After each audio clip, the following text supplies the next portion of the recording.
All right, we're going to try take two here because I just accidentally streamed to the other channel, the Great Debate Community channel. I will delete that later on. It was supposed to go to this channel because I had set the things up for this channel. My apologies. This is the problem. I have multiple channels and not sufficient software to actually be able to switch between one or the other on the fly. So I apologize. But tonight, I don't know if you guys watched, but Tjump, the atheist extraordinaire, decided to have a discussion with Converse Contender, who is a theist, who's actually pretty well educated, I think. And it went about as well as be expected. But we figured we'd have a little quick after show with it, with Ask Yourself. By the way, can I use your first name? Yeah, oh, absolutely. Okay. Isaac. And we also have Steven here, who's a deist. But I don't know if Steve, you watched most of it. I saw you come in later, but you watched most of it toward the end, right? Yeah, I followed most of it. Right. Yeah, basically Tjump trying to basically come up with his own definition of atheism, and Converse basically just giving the actual definition from Stanford Encyclopedia of Philosophy that is the denial of the existence of gods. Yeah, he opened up with that. So let's kind of dive into it real quick. So the topic was supposed to be the definition of atheism, which again, everybody's favorite subject, not. Once again, I'll reiterate, I really hate, contrary to popular opinion, I really hate arguing definitions because definitions are descriptive. They're not prescriptive definitions. You can use any definition you want, but you have to at least make an argument for why, if you do use that argument, why it doesn't have certain problems or why it's better for utility. So when they both agreed that the philosophical definition of atheism is the most normative, that's what you find in philosophy. So that was good, right? Right off the bat, Tjump at least recognized that. Converse had read right out of the Stanford Encyclopedia, that's the most normative by Dr. Paul Draper. I think right now, people are now at the point where they recognize that to be the case. I think the atheist experience and the American atheists have lost that narrative that atheism is merely a lack of belief. That's shot through the window. Not many people that are educated in philosophy accept that. Matter of fact, I don't know of any. So that right off the bat was fine. But then after that, it went downhill. It just went to crap. And let me run it by Ask Yourself. Ask Yourself knows about philosophy. I've talked to him. The dude is legit. Don't overstate it. I'm not going to say you're a Jack Angstrom level, but you're legit. So the way I was interpreting his argument, I'm going to try to steelman it the best I can. And can I just cut you off right there? Yeah. With Tjump, normally we talk about someone else's argument like this is their argument, and we understand like it's hard to perfectly capture what someone thinks. But with Tjump, you got to be very explicit that it's an interpretation because no one really has any clue what the fuck he's saying, like 99% of the time. So just felt like throwing that in. It's very difficult to understand what he's trying to get at because I don't think he has a coherent framework like he thinks he does. But this is also. Go ahead. Yeah, please. Sorry. No. Please, the other thing I want to say is I'm not sure. I don't know your audience. I don't know what kind of community we're speaking to right now. It might actually just be worth reading out this paragraph about atheism. It'll probably take about 30 seconds. Oh, they know. No, my audience is they've been exposed to all this many times. They're philosophically literate. Okay. At the most part, I would say that 95%.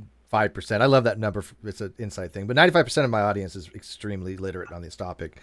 And so we don't have to convince them of that. But okay. So Tjump's and by the way, they're not really hip on Tjump's argumentation either. In fact, I noticed more atheists kind of go after Tjump and saying stop representing us than theists argue against him. But I think sentences like if you talk about like smart people being down with Tjump's argument or philosophers being down with Tjump's argument, like those things are like verging on being contradictions. So. Yeah. By the way, yada yada yada. You are in the 5%. Yes, my friend. He's in the other 5%. Just kidding, yada. I love you. Okay, so like I said, I'm going to try to parse his argument out the best as possible. I've sent this link, by the way. The Hangout seems to be working. I set up a Google group. And the people that have asked me to vet them, I have vetted them. I will check out, either I know who they are and I know their email already. If not, then I've already vetted them. I have a list now. It's growing pretty substantially of people that are pre-vetted. They're coming to hang out anytime. When I do these hangouts, I'm just going to give them the link, send it out, boom, mass email, and then you can come in at will. That's what I did tonight. I didn't know you ran it like that. Can I send Malpass a link? Yeah, of course. Well, dude, it's 2:00 in the morning for him. Oh, it's so late over there. Of course it is. I would love Yeah. to. I haven't Okay. talked to Alex in a very long. I know this is kind of, we jump all over the place a lot on my channel, but I love Alex because Alex would like drink a couple pints at the bar, and he'll get out of the bar like, you know, whatever late time, like 2 o'clock in the morning. It's like really early for me, right? Mhm. What's that? Has Dr. Malpass updated his website? Because last time I checked on it, I No. had a virus. Yeah, because last time I tried to check on his basically breaking down Matt Slick's argument, it sent a virus that attacked my phone. Yeah, last I time. think there's some problems with it, but it'll be like six. Actually, it's like 6 o'clock my time. He'll message me a regular time, like 4 o'clock a.m. my time is noon to him. So when a regular message, he'll message me like 4 a.m. But I'll get this message during the day from Alex, and all of a sudden we'll start having drunk philosophy kind of thing. Right? Love that stuff. He's great. You know, I think he has a bit of a spider sense. Like, I'll talk to him once in a while, and I think that he'll get this. I think that he gets. I think he senses when I'm getting confused with some philosophy topic. Like, once he hears me say something like, "I'm just really not sure about knowledge, dude," he'll be like, "Do you want to chat? Like, do you want some help?" Like, Alex is please. one of the most giving people of his knowledge of any person Very, I've ever seen. The man is just a godsend. Read for $2. Tjump epistemology equals letting an untied balloon free. Oh my God. Well, this is the thing is like you guys talk a lot about atheism, and it's not a topic I know a whole lot about. I have some basic sort of ideas there, but if you talk about like there's the things that I know Tom on, like the morality stuff, or I talked to him a bit about epistemology, which you just mentioned. He has insane views on. It's not the subject for this stream, but when I talked to him about epistemology just before my debate with him started, I just asked, you know, like, what kind of general theory of epistemic justification he's using? Is he a coherentist? Is he an infinitist? Is he a foundationalist? I'm a classical foundationalist for the most. Right, you mentioned that, and he said none of the above, right? Which is always a red flag to me. Of like, I think he's a Tjumpist. like, look, there's hybrid positions, and you could have found a weird view, but he wouldn't know what found herentism is. No, and so I asked like about, you know, does he think all justification is inferential? He didn't know what I meant, so I was like, well, oh God, he doesn't know anything about the topic, right? So I was like, look, do you think like all justification comes in the form of an argument? And he was kind of saying yes, but then I was like, is there anything that's just non-inferentially justified? And it came down to him saying he has one non-inferentially justified belief, and everything else is inferentially justified from there, which of course that would be foundationalism. Yeah, that's a type of foundationalism. I mean, I think you have to obviously have more than one foundation, right? But sure, exactly. Yeah. Well, this is the standard criticism of a foundationalism that just tries to have like one foundational belief that's supposed to be like an incorrigible belief or something. Which is I differ. How do you? Sorry, I didn't hear you there. Oh yeah, that's the issue, the incorrigibility of a foundational belief. There's a lot of paperwork out there, or a lot of papers out there, which way to go. I don't think that there can be an incorrigible single belief that you can really make a coherent framework from. But I'm sure you've read Sosa's paper on the pyramid or the raft, the difference between epistemic justification for coherentism and foundationalism. And it's very good, don't get me wrong, it's very complicated. But I think when you start talking about those topics with Tjump, you might as well be talking about quantum mechanics. Well, surely, and it's not something I know a lot about. Like, if you start talking about like any of the intricacies of the different like types of coherentism, you're gonna lose me. Like, I don't know a lot about that. But what was just astounding to me is like there's a very standard kind of criticism when you talk about foundationalism, where there's just some very small, if it's just incorrigible beliefs at the bottom, right, and then everything is inferentially justified from there. The criticism is, well, there's only a very small set of beliefs that are like that. How are you possibly inferentially justifying the rest of your like worldview of justified beliefs from there? Couldn't build one that way, I don't think. I mean, you could start with the properly basic belief, which I believe all of them are non-inferentially justified or unjustifiable, and I think they're non-dosastically unjustifiable. You can't do it either way. So you can start with the basic belief that reality exists, okay, which is an assumption. I would take that as a properly basic belief, but this goes into Tjump's epistemology, and I would run it by Converse here, because Converse, I think, gave a really great summation of Tjump's argument. I think he steelmanned him quite well. I was actually impressed. But the way I looked at Tjump's argument was this: I'm going to take a word like atheism, which he agrees with Converse on the normative uses of the term, but I'm going to change it stipulatively to something completely irrelevant, like idealism, of some form of idealism, and say he's going to argue atheism is the position that everything is imaginary unless it can be demonstrated to be real. And if you don't accept that, we can't have a conversation. And if you don't want to accept it, you're strawmanning me. That's what he was doing. And what he did is he confused this. And this, again, I'm going to ask your opinion on this. He was confusing justificatory reasons to hold a belief with the actual belief disposition towards the proposition itself. So if you have the proposition, God exists, that is an ontological question or proposition. So if I say, I believe God exists, I'm making an evaluation of that proposition, and my disposition or epistemic status toward it is I believe it. I accept it. It's true, right? That's nothing you're controversial expressing a about that. propositional attitude. That is my propositional attitude. Nobody would, I think, would balk at that. Maybe Tjump, but nobody would balk at that. But he's trying to say, well, the reasons why I hold a particular position is that I don't have enough reasons to believe something. Now, we can get into the details of that, why I think it's vacuous, but that's a justificatory condition that has no relevancy to his actual disposition with respect to the proposition. He's mixing justification with ontology. And Steve, I think you caught this, if I'm not mistaken. Did you not? Yeah, pretty much. Basically, he said his form of atheism. He stated he's going to define atheism. He does not have any reason to believe that a God exists. But the problem is that's a true description of an agnostic.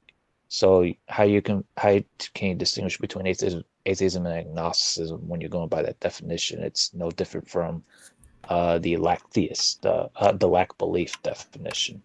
They would be very similar. Yeah, I mean, his form of atheism. You can do so by giving a really fucking weird definition of atheism. What he said, I have a quote written down, is agnostics say we don't know. Atheists say imaginary until proven otherwise. And both those are wrong. And by the way, if you disagree or agree with my assessment, let me know. Converse, you're awfully quiet, and ask yourself as well.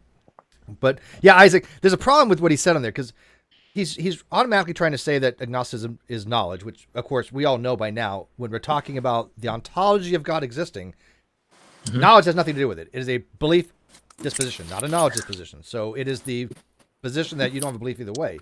So I think Steve's right. He is taking a agnostic-like position and just calling it atheism, and then saying it deals with idealism of some sort, some weird narrative idealism, like everything's imaginary unless it can be demonstrated to be true. How does that have to do with the ontology of God? Yeah, well, here's the thing, man. And again, at the outset, I want to say this, okay, because I know there's a lot of people that don't like Tom.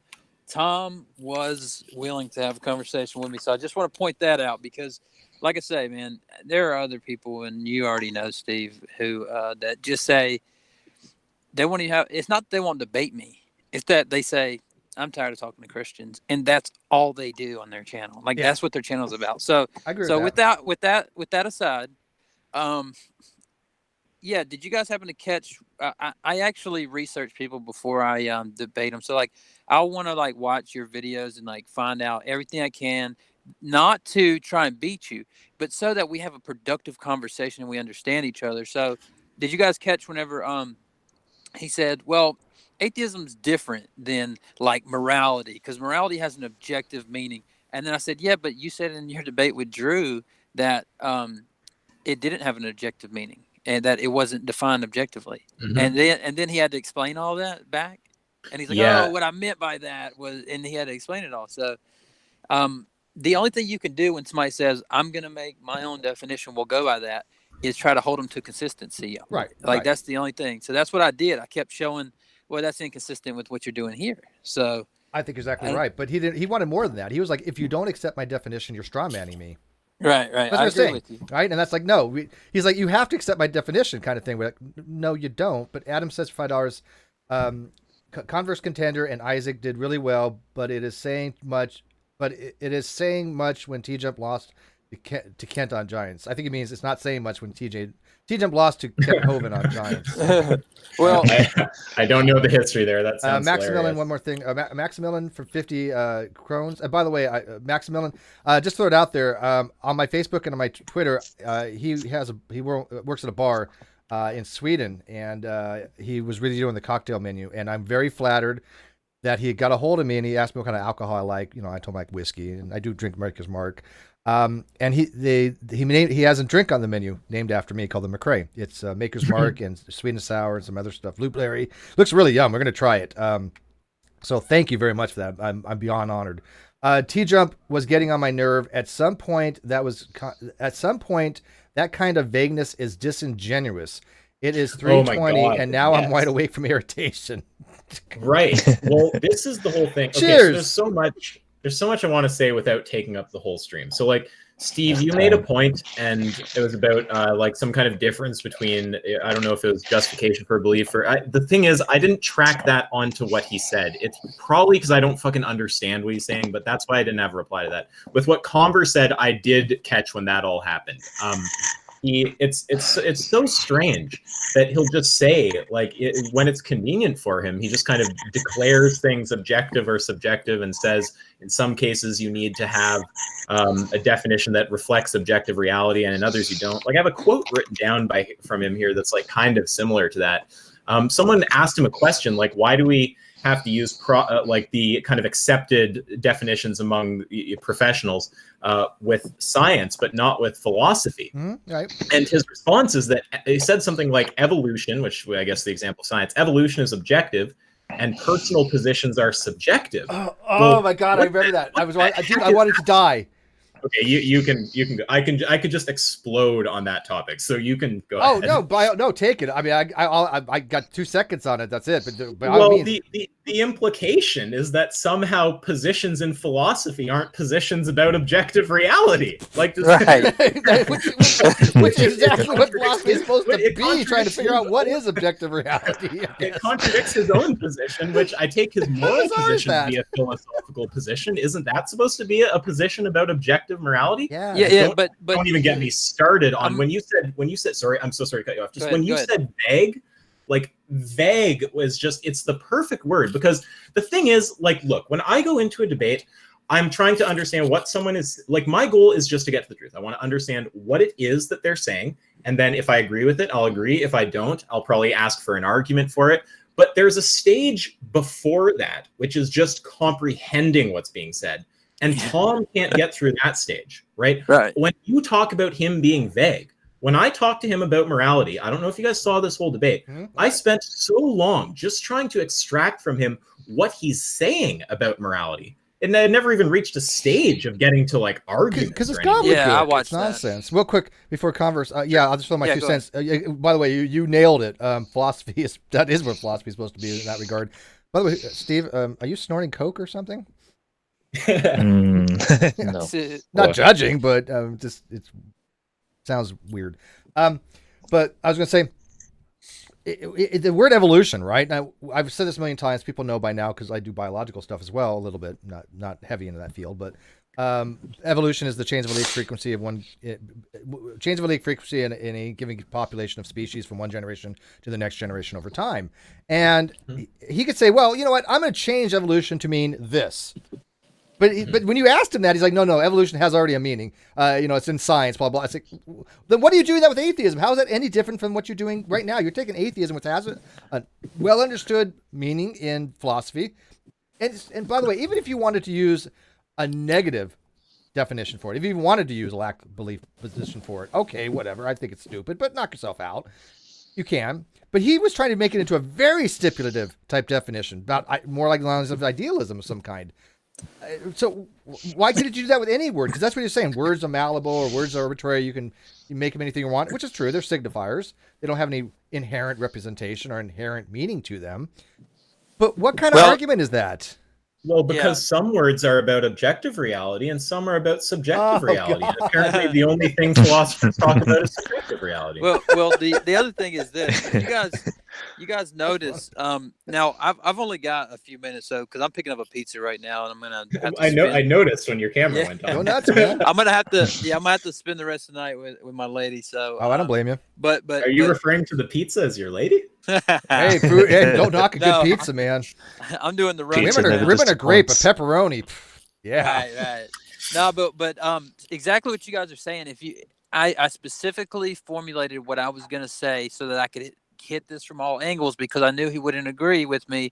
So what I did was I decided I'll run a parallel version of his argument against him. And then when he doesn't admit that or agree with that, then what I'll do is I'll give an example of where he said that something isn't objective, like atheism, a definition isn't objective. And then I will give him, then he said that, that morality wasn't defined objective in a quote that I had from him, but he said it was in the debate. And so I gave him the direct negation of what he said another time. But I had one more quote ready that was he said in his debate with Drew, I believe it was Drew or Destiny, where he said they asked, well, where's moral progression? Progress in your framework. And then he said, well, more it's that we're better than we were in the past. And he goes, oh, wait a second, that how do you what are we progressing toward? Oh God, and then in the debate I mentioned that to him, and I said, when he said that, you said, oh, well, the Encyclopedia of Philosophy just states that moral progress is that we have gotten better than the past, and that's why I say that. That's, you have to debate with the philosophers that came up with that definition. And I'm like, that's your that's a non-answer first. Oh, he was full of non-answers. Oh, don't even tell me. When I debated him the other day, I ended up just yelling the same question to him until it became clear. Like, I was just trying to get him to admit propositions aren't noun-verb pairs. So here's the thing about what you're talking about from my perspective. I'm not super invested in the atheist debates. I completely respect it, but it's just, people have different areas. Like, I'm more focused in kind of like ethics and stuff. Me too. So I understand that you guys are very, you're particular about the terminology. For me, it's more like, I'm fine with someone using whatever terms they kind of want to, but what bugs me with someone like Tom is this bullshit that he gives about having some kind of consistent standard about when you have to use the words that are standard among experts in the field. There's no principled distinction on his view. It's clearly just arbitrary. It's like based on when it's convenient for him to say that. Well, maybe personal convenience is the principal distinction. But so the thing that bugs me is like, look, if you just wanted to say, like, look, people can just make up words and use them wherever they want in whatever context, I'd be like, okay, it seems not that helpful for discourse, but at least you're consistent about it. But when you just conveniently appeal to experts or standard definitions when it's useful to you, and then reject someone else doing the exact same thing, and you can't lay out any principled criteria by which you determine when it's fair to do this, I call bullshit. Yeah, I know, you're spot on. I don't think I could sum that up even better. I think you're exactly right on that. It is bullshit. And by the way, okay, never mind. And what's worse than that is because a lot of people still have some confusion in the discussions, and one of the confusion is that these words, which have usages in the field, in the domain of discourse, first you have to establish that is the case. Because I see a lot of atheists, well, not as many as I used to, because people have been educated on this now, but there are some holdouts, some of the parrots out there, I call them. Parrots who just parrot the atheist experience or the American atheist narrative. Oh, well, atheism is not a belief. Well, you're just automatically fundamentally wrong when you say that, because clearly it is a belief in philosophy. You don't have to hold that position. You can hold to a stipulative definition, but when you make assertive things like that, that is propositional, right? And this is what Ask Yourself is trying to relate to Tom Tjump about propositions. If I say atheism is the belief God does not exist, that is a proposition. That is truth apt. It could be true or false, right? And that is a true statement. Atheism is a belief that God exists because it is in philosophy. But Ask Yourself kept asking him a statement, not a proposition. Yeah. And what was the statement again? Are you talking about during the debate we just had? No, I was asking you about? You asked him this time, but you asked him the other night too, and you made it. Okay, so I can give the full context in about 30 seconds. So, because this also allows me to address his moral position, which I think is completely vacuous. I think that his form of moral realism, if you even want to call it that, is so minimal that it's compatible with every form of anti-realism. I mean, an error theorist can believe in his moral system based on whatever. So we're gonna get into that. We're gonna touch on that. We're gonna get back into that. So I'll put that on the table because I want to get back to that. Okay. Don't worry, I can be a bit roundabout, but I know exactly where I'm going. I'm coming back to talk to you about those, what I was talking to him about with propositions and the two different sentences. So when I talked to him in, okay, this kind of relate. I'll start from the start. Again, with him, I couldn't even get to the stage of an argument because he is not able to be clear about his position. So I just asked him what he means when he's saying things. I asked him to give me an example of an objectively true moral proposition. He says that it was something like either killing a baby is wrong, stabbing a baby is wrong, something like that, like doing some horrible thing to a baby is wrong. So I asked, okay, well, what's it mean for it to be wrong? Because I don't know if you guys super invest in the moral debates or whatever, but wrong is a huge weasel word. Wrong is we could sit here for 5 hours. Morality is one of the most complicated parts of philosophy, to say the least. Sure. Yeah. Yeah. Well, and hang on, Steve. Let him get this out because he hasn't got to the reason why Tjump didn't understand the difference between a statement and a proposition. And all propositions are statements, but they're truth apt. The full kind of context makes it more glorious. Yeah, if you consider things that are like incomplete sentences still statements because you're like saying them, then propositions would be a subcategory of statements that can have truth value. Yeah, so I understand what you're saying there. Some people just talk about propositions and statements interchangeably, but I'm also fine with the way you're putting it. Yeah, because definitions are subjective, right? So I love this guy. Can we keep him? You're gonna come on every day. You're awesome, dude. But go ahead. Well, yeah, I'm here to validate every belief you have about how dumb this guy is. So no problem. Look, I am. Yeah. Well. Okay. Yeah. Okay. So. So I ask him, give me an example of an objectively true moral fact. Killing a baby is wrong. I know wrong is often a weasel word concealing some crazy moral system. So I ask, okay, what does wrong mean? He says immoral, which I mean that's not adding any clarity. Like, okay. I use the term morally impermissible, by the way, but that's just me. But go ahead. Yeah, I mean, we just have to get into what that means, but before we can do that if we want. But anyway, so I asked him what it means. Means immoral. Still not clear. Well, what's it mean for something to be immoral on your view, right? And he says, well, it means that the action is going against some kind of law of nature. So deontology.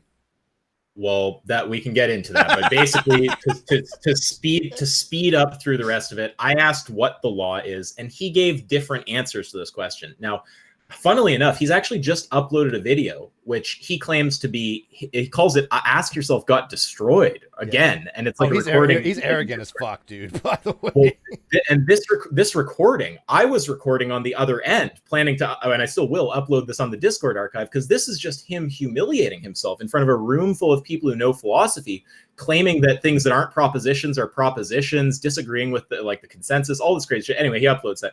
So when we were talking, he said, it's killing a baby is wrong. That means it's immoral. That means it's going against this law. I asked him, what is the law? Now, for a long time, he just tried to deliver sophistry. He'd just say, well, what is the law? Like, what happens if you ask a physicist what gravity is? He loves sophistry. It's like, well, a physicist will tell you what gravity is. They're going to say, like, here's a bunch of mathematical descriptions. This is what we mean by gravity. Yeah. And he had a hilarious response at one point where he said, that's not telling you what gravity is. And I said, oh, so you're taking the radical position that descriptions don't tell you what things are?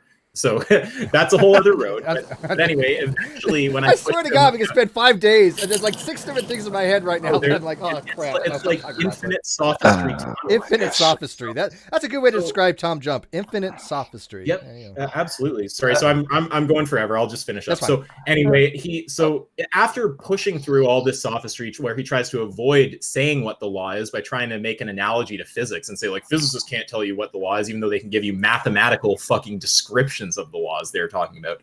I finally get him to try to define it, and he says it's involuntary imposition of will, and I say that's hard to make sense of. I'd never say like toaster is a law. I think we want a proposition for a law, like a mathematical proposition or some kind of statement about how things occur. I just don't know what it means to say that like a noun-verb combo, like running cheetah, is a law. Right. So eventually I managed to extract a proposition, which is like it was something like involuntary impositions of will are wrong or something like that. Well, so proposition. The point is he gave one proposition, he gave something that's not a proposition. He was going back and forth. And I asked him if he knows the difference between something that's a proposition and that isn't. And he would not answer that. And I had to keep asking that until eventually it became clear he wouldn't answer and the debate ended. And that's what I was tormenting him with in the chat also. So if you want to torment Tom Jump, just ask him the question. Is involuntary imposition of will a proposition? he will not simply say, no, it's not a proposition, because he knows if he says it's not a proposition, he has to admit he gave two different answers to what is the law, right? So he won't say it. So if you ask him that, mark my words, what Tom Jump will do is he'll just equivocate. He'll just say, it means the same thing as this thing, and then he'll say a proposition. I'm sorry, I went on. Yeah, no, I love that. I'm dying here. Like I said, we're gonna have to have so many more discussions, dude. So okay. So I don't think this is what I've been harping on and ringing this bell for the longest time, that Tjump doesn't know what the fuck he's talking about in anything, right? And he's fine. He'll be like, Steve's an idiot. Steve doesn't know what he's talking about yet. I'm the one having conversations with I'll pass. I'm the one having conversations with Ozzy. I'm the one having conversations with Oppie. You know, I'm not on there. I'm not even trying to say I'm on a level. I'm like way the fuck down here. They take you seriously and they think he's a joke. Yeah, I know. Dude, I've talked to all these philosophers and all these people in these different communities. I know there's no philosophical person that takes them seriously. I've never met him. I'm not speaking for any specific person, but yeah, just generally philosophers. Yeah, sorry. Yeah, I mean, but I know the same people in the same Discord that you're referring to that are philo people. None of them think highly of Tom Jump. Not one. And I respect those guys too. Even the ones I don't like personally, I know they know their shit about philosophy. So. You're understating it. Yeah, they don't just not think positively or whatever. They think he's an idiot. Yeah, no, I know. They think that he's an embarrassment. They when he comes around, that like I didn't even realize, like when he came into the Discord today and just humiliated himself in front of the whole philosophy crew, like all those like GDC people from like old days, like when you guys were, I was never part of any of that, but a bunch of them were in there. And he was just humiliating himself, right? We used to love those times. We used to do that all the time. Listen to people do that. I didn't realize that these people all knew him. And then when he left, Angstrike was just like laughing or something. I was like, wait, dude, do you know that guy? He's I like, love Angstrike. Yeah, it's Tom Jump. Yeah, I was pretty, Angstrike, and by the way, Converse, hang on a sec, you got mic noise. Angstrike and Joe Sonsteed and a few of them, they've actually moved me up to blue belt, and I was thrilled. I'm happy with that, right? Because they're black belts and shit. So blue belt to me is astounding. But I've worked really hard in the last couple of years to learn this shit. I don't know if you know, but I have no formal training in philosophy.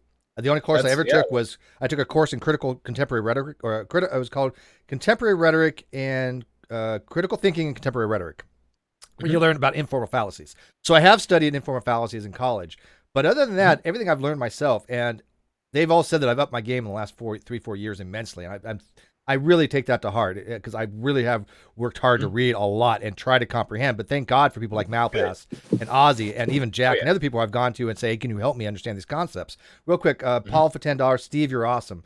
Thank you, Paul. I do appreciate that. Not that I need my ego bloated. And people are like, Steve's a narcissist. I'm like, are you kidding me? I'm like, I know I'm way down here when I talk to some of these people, man, but I'm thrilled by that. I can only learn if people know more than me, which is pretty much everybody. I can speak to that. So, sorry to cut you off. I just want to compliment Steve for a second. Like he's very humble. I talked to him in Messenger for a bit, and you know, he's very quick to say, like, I don't know a whole lot about logic. I just know that, you know, you can't be P and not P or some basic shit like that. I mean, I know a little bit. I took Boolean a little bit. I had electronics, right? So I did know a little about Boolean logic. All I'm saying is based on what I currently know of you, you don't seem like someone who has an exaggerated sense of your own abilities. So yeah, and let me just say this too, because I am gonna have to split. Yeah, but, you got it, buddy. What's up? Yeah. So, you know, I like having these conversations, and I don't want to just say, like, I don't come into a conversation and go, listen, man, I'm super smart. You guys will see after the, you know, like what I like to do is I just enjoy it, you know. And I told Steve this before, you know, I like it when I say something and somebody, you know, just kind of sit back and goes, okay. And I like when that happens to me, where I can just kind of like scratch my head and go, okay, I see what you're saying. And so, also, ask yourself, man, I'd like to maybe have a conversation with you one day about moral philosophy and divine commandment theory and some of the other factors. We could arrange something like that on here if you want. Yeah. Hit me up anytime. Or if you don't want it public, you can always just hit me on Discord. Well, no, I'm easy to reach. Even if I couldn't even if I couldn't keep up, I wouldn't mind if it was public. Like I'm not, I just enjoy the conversation, but no, I didn't mean it like that. Some people just. I think people learn from those things, though, when you have conversations with people, with two people that are knowledgeable. That's why I like conversations, not debates. People are like, why don't you debate any longer? Whatever. Yeah. Well, here's the thing. Sometimes you got to wreck someone in a debate, though. But sorry, please go ahead. Yeah. Well, like Pine Creek, dude. I didn't even say. I said, hey, let's have a debate or a discussion, and he said, well, if we did, it'd be on my channel. And I said, that's fine, and you can just run me through all your experiments, like the library experiment, all that.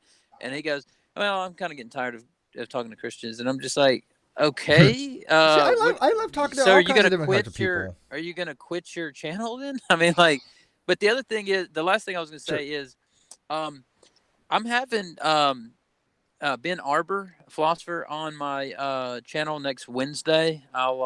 Steve, I'll shoot you the link. I'm gonna, if you want to subscribe or follow me on Twitter, I'm gonna put out some notifications. But I'm having him and some other philosophers that I'm communicating with right now. I don't know if you guys are familiar with Ben Arbor, but if you haven't seen his debate with Tjump, watch it. What was the name of the debate? I know. What's the title? It's something like it's just Ben Arbor.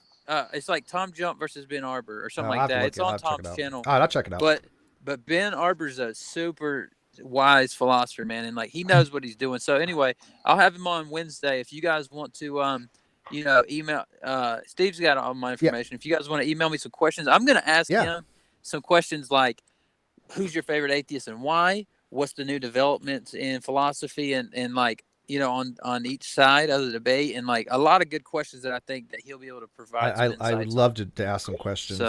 And by the way, I want people to recognize when you have people like, Converse, and you have people like Isaac and Steve, people that want to talk, people that have communication, people that want to have dialogue, you see how less adversarial it is. Then you get somebody like Tjump. Right. I've had Tjump come in here, and let me tell you, it was like taking a bunch of horse shit and throwing it in a high-speed fan and just seeing what splatters everywhere. Right? It's non-productive. He can't hold a conversation. He doesn't know how to have a conversation. And I don't like those types of adversarial type things. I mean, I used to, don't get me wrong. I'm trying to shy away from that. I like these types of discussions much better. But again, sometimes, as like Isaac said, you have to put somebody down. And Tjump is one of those people that it's hard not to look at him and listen to him and go, what the fuck are you talking about? Yeah, and I appreciate you guys being open to discussing it, because obviously I'm a Christian, and so I was super surprised after the debate to hear all the questions and then read some of the comments and not have the theist is just an idiot. I really hate tribalism. He believes in all this, And the other thing, the last thing is this: is that the other guy in the chat, I think his name's Steve as well, right? Yep. Man, this guy's always like super like mellow and so chill. And he's usually high as fuck. That's probably why. he's an easy guy to talk to as well. And anytime you guys want to have a conversation, shoot me an email or sub and comment or something. I'm going to. We'll do it. You and I think you and I could have some great one-on-ones too. Read $2 real quick before you go. Could one of you steal? I guess Could one of you steal TJ? Give a proper proposition. Could one of you Steelman? I think Steelman, TJ, and give a proper proposition is anything that's truth app. So if I say stealing is wrong, that is either true or false. That's proper as truth app, unless you're a non-cognitivist. So I'll give you. So I want to make one correction, and then I don't think he knows what non-cognitivist is. If you want, I'll give you his model. But I want to make one correction on something that Ask Yourself said. Can I say something to you first, though, just before your correction? Go ahead. I just want to say, you mentioned people not giving you a hard time. I actually think you had a surprising amount of atheists cheering for you. Yes, he did. I noticed He really did. Again, when I seen awesome. Somebody in the chat say, "I can't believe I'm saying this, but the theist won." I was like, okay. Yeah, that was Brian. That's Brian. Brian's amazing. Brian is a hardcore atheist too, but wow. Take it as a compliment. But this is why I collect those kind of people on this channel, because I'm looking for those people that don't put ideology and tribalism ahead of critical thinking, because I think critical thinking is more important than anything. If you think critical thinking gets you to a theist position or to an atheist position, I really don't care. I want to know your reasoning, and I want to talk about that.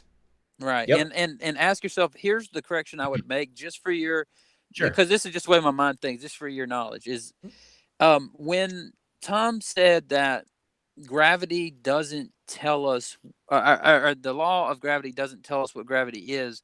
I think what he was trying to say, although it was clumsy the way he was saying it, is like the law of gravity describes what gravity does, but it doesn't tell you like what gravity is made of. So it doesn't say like it's made of this jelly-like gravity material. Like it doesn't say it's made of 3 parts copper and like all it can do is describe what gravity does. So I think that's what he was clumsily trying to say, is that, there are certain things like gravity that we can explain what they do, but we can't explain what gravity is.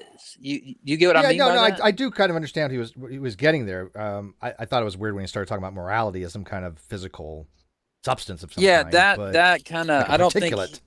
that was weird. Yeah, I don't, it's weird 'cause he says he'll say it's about abstract objects later, which are supposed to not have a physical location. But just to reply, I'm not sure exactly what so it's not a critique you're giving. You're just saying that that's what you took him to mean when he was talking about like we can't describe gravity. Well, no. What I think he clumsily like meant, but he didn't say it correctly, was what Professor John and other scholars have pointed out, that when somebody we don't know what supernatural is, we know what gravity is and then things like that. He goes, no, we don't know what gravity is, but we know what gravity does. And we can know about what gravity is because of how we can describe what it does, but we can't say what gravity consists of. Like, what is one graviton? Like, what is it made of? You get what I'm saying? There's nothing there to put in a test tube and study. I'm not actually. What does it do? Okay, I'm not actually sure about that. Like, I don't know really by what kind of definition of like I mean, I guess it depends on your theory of like explanation or of description or something. Like, I don't really care though whether we're describing what it is or what it does or what. Like, all I'm saying is that when someone says gravity, I can know what they're talking about because they provide. I know. Can I give you a thing on that, Isaac? Yeah, sure. There's a distinction between scientific realism and scientific anti-realism, and there's also scientific instrumentalism. And even though I tend to scientific instrumentalism, Alex Malpass makes a really good case for science realism. and by the way, I'm telling you right now. I gotta get going. Okay, Converse. Thank you. We'll cook up later, buddy. I'll tell you guys right now. If you ever get in a discussion with Alex Malpass, what was that? Oh, I just said I'll hit his criticism after he leaves, though. If you ever get in a discussion with Alex Malpass, you have to realize one thing. No matter what side he takes, he can argue the sky is purple polka dot and probably win in a discussion. Just it's very good. Just flat out, you're going to lose. But anyways, he does subscribe to more scientific realism, and he has really good arguments for it. But and realism. And I tend to more anti-realism because I tend to scientific instrumentalism, which is not scientific realism. But I can see a case for scientific realism. But the point is, all I give a shit is about is the theory works, that I can use it to model and make predictions. What the base level is, what the actual ontology is, that's a different question to me. I'm not really that concerned about it, but to me, that's a philosophical question, not a scientific question. Yeah, you're coming out of applied sciences, right? Aren't you an engineer? My background was in the nuclear field. Yeah. Okay. Well, that I could kind of see why that might kind of give you like point you towards that kind of thinking about it, like not so concerned about the ontology, exactly. more concerned about it's fine for other people. Use it. Yeah. I just want to address the. Sorry, I know you haven't talked much. I feel so bad. I don't want his criticism. Well, it's not even really a criticism. I just want to address what he's saying. So, yeah, if the idea is like if I tried to make what he said into a criticism, it's like I'm asking for something unreasonable about gravity. Maybe we can't describe what it is. We can only describe how it functions. I'm not sure exactly like what the distinction is there. I don't know. I'm not sure if I buy that there's a big distinction there. And we could think that through, but what I could say is this: like we can grant whatever distinction we want. The point is just that when I ask a physicist what gravity is, right, they can give me some kind of mathematical description. I don't know whether that's a description of what it does or what it is. I'm not that concerned about that. The point is they can give me some kind of description of what they're talking about. Now, if let me just give you and then I think obviously the problem is that Tom can't give you any kind of description of what he's talking about when he or what it does or whatever when he's talking about. So what would be a good analogy to show like when physics would become vacuous would be, say that physicists just told you that an apple falling from a tree is an instance of gravity, and you say, well, what can you tell me about gravity? They're like, well, an apple falling from a tree is an instance of it. And you're like, right, but an It's instance of what? instantiation of it. Like, Yeah, that's where Tjump exactly is running, by the way. Yeah, it's an instantiation of it. Imagine if they just had nothing further to say except, oh, well, it's a law. You're like, okay, but what do you mean it's a law? It's like, well, the apple falling is an instance of the law. It's like, okay, but what's the law? Well, the law is the thing that's exemplified when the apple falls. It's like, okay, it's not telling you anything, right? And like, I don't care about getting hung up on if you're describing it or what it does, right? Does it have any content beyond it just being the apple falling, right? If the apple falling is an instance of something, what exactly is that an instance of, right? And if they couldn't give an answer, you'd just be like, well, it seems vacuous to call it gravity because it's not clear that gravity has any fucking meaning. All you're saying is that the apple falling is it. Yeah, I think you're spot on that. Let's get Steven here real quick. Even a bit, and then I'll do the super chat. Yeah, Isaac, right? Ask yourself. That's an Yeah, Isaac. Yeah. Isaac, what you were describing about basically the description of gravity and all that, and the little bit I saw with your interaction with Tjump on morality, a lot of that was very similar to a debate he had a while back with, I believe, was a Neoplatonist. Mm-hmm. A Thomist, Neoplatonist. Yeah. I forget I don't remember every single detail, but one particular instance, the Neoplatonist, he brought up the potentiality, particularly like with quantum mechanics, and Tjump was like, no, that's all made up. It doesn't exist. It's just a made up word. I'm like, what the hell are you talking about? Well, I mean, it's Aristotelian, don't get me wrong, but there's definitely potentiality versus actuality. These are actual, I hate to use the word term again, but they're actual terms that are used, and there's legit reasons why they use these terms. And just because they use Aristotelian or Thomist or Neoplatonism doesn't detract from the fact that they are legit terms to use in these types of discussions, right? Especially when dealing with possible world semantics.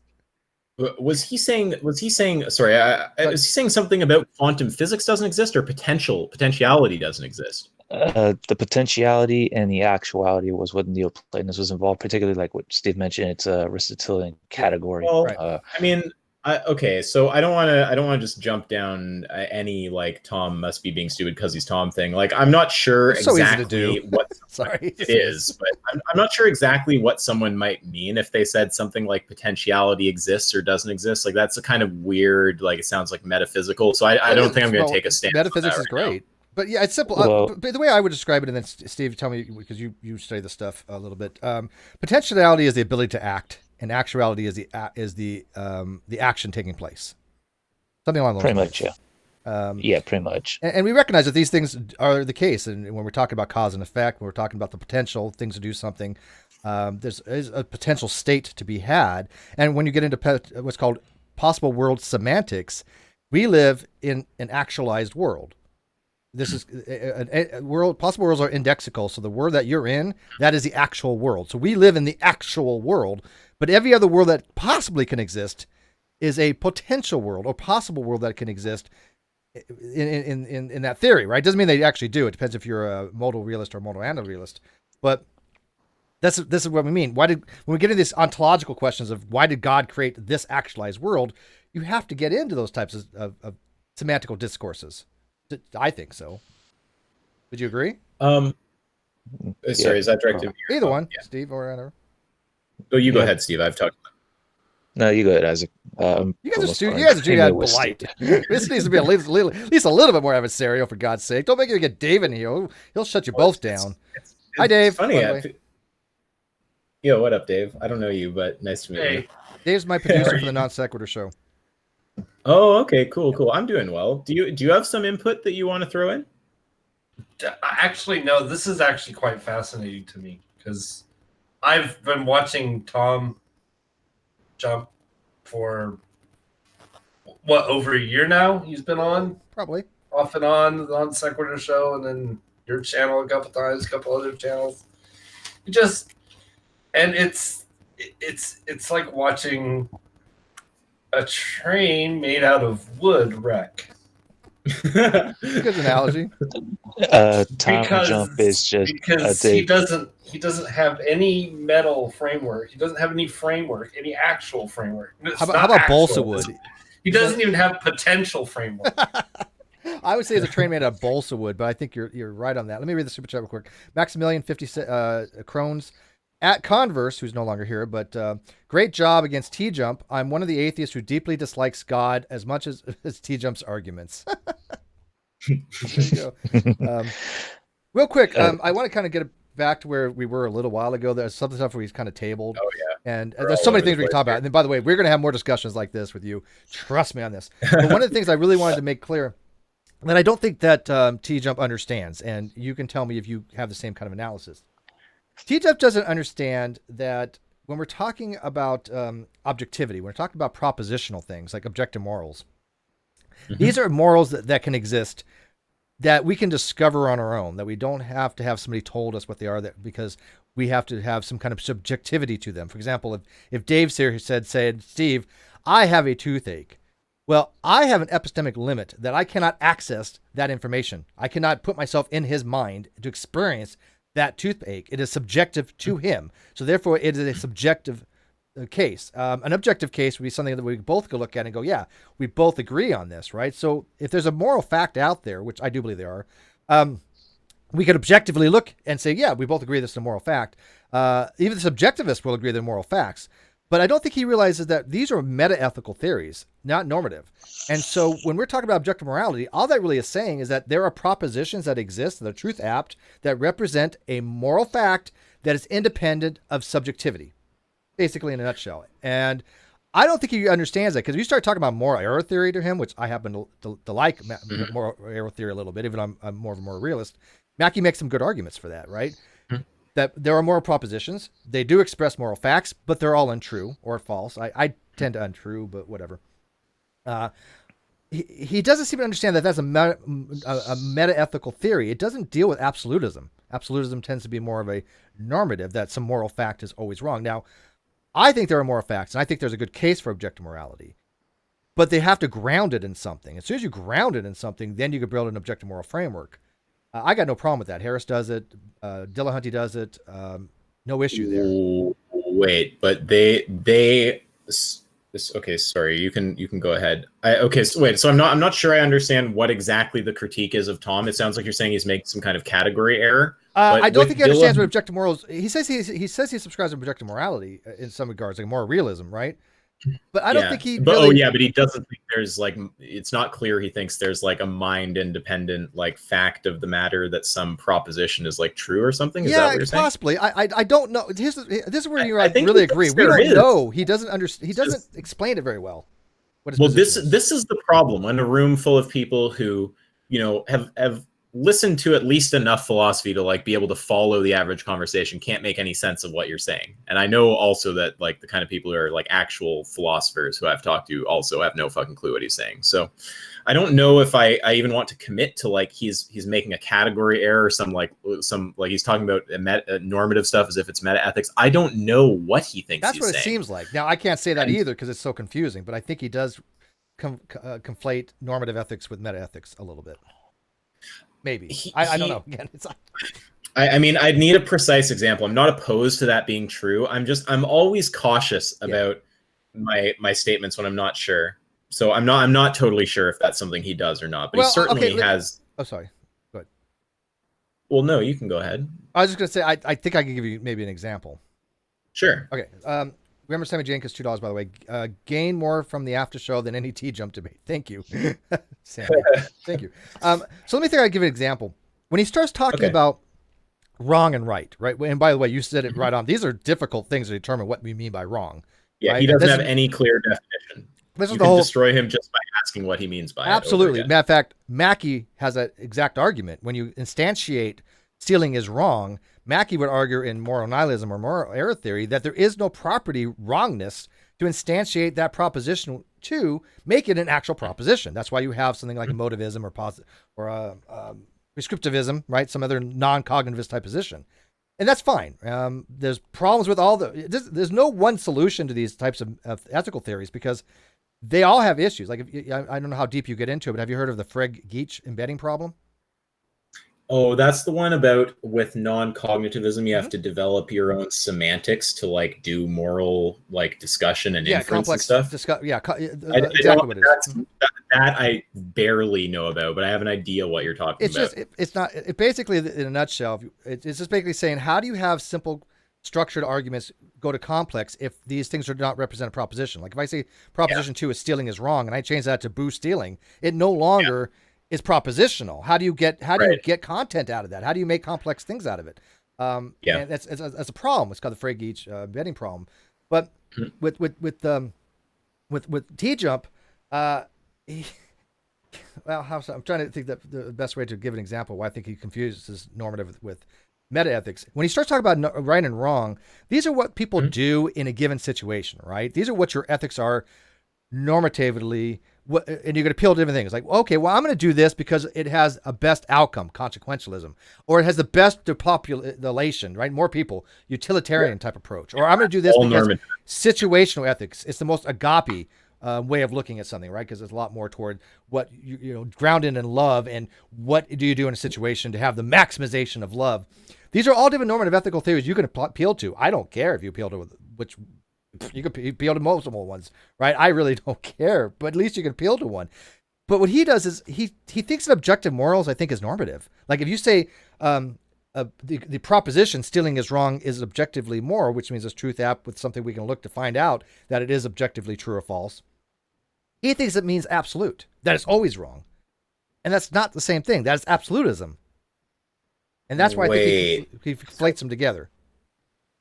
I'm sorry. I don't know if I'm following this. Okay. So he's saying, so what is it that he's responding to by saying it's absolute, and he's making an error by saying it's absolute? Let me try to word it this way.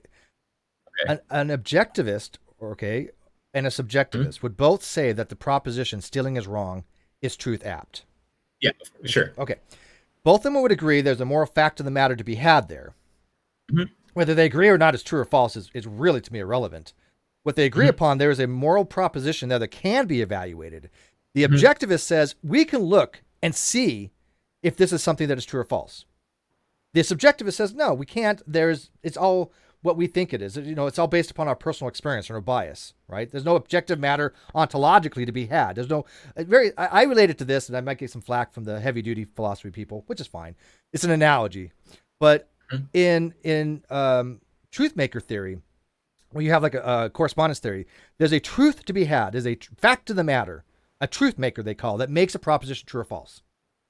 Okay, there's that's why they call it correspondence theory. It corresponds to some truth of the matter. And again, if Ozzy listens to this, Ozzy's like, you usually get about 95% of the right, Steve, but then you fuck it up. But in moral theory, there's the same thing. There's some moral fact to be had, ontologically speaking, that relates it, or similarly relates it to make what's a moral proposition to be true or false. The moral non-cognitivist says, no. Those are not even moral propositions. They don't express anything. They don't represent a true or false statement. Right. So something that's not. So the absolutist, though, the absolutism says, oh, well, this proposition is always true. It's always wrong to kill. You know, I don't really deal with absolutisms, although I think objective morality exists. They're not the same thing. But if you want to give an example of a moral fact that is always true, which I think would be the case, I'm going to steal this. I always steal it from Ozzy because it's just... Oh, I'm so sorry. I might understand what you're saying. Are you saying that he's conflating universalism, which is a question of normative ethics, with objectivism, which is a question of meta ethics? So universalism is about like if the belief, if this is wrong in all contexts, or if all people agree it's wrong. Those are like universalism is actually a watered down version of more realism.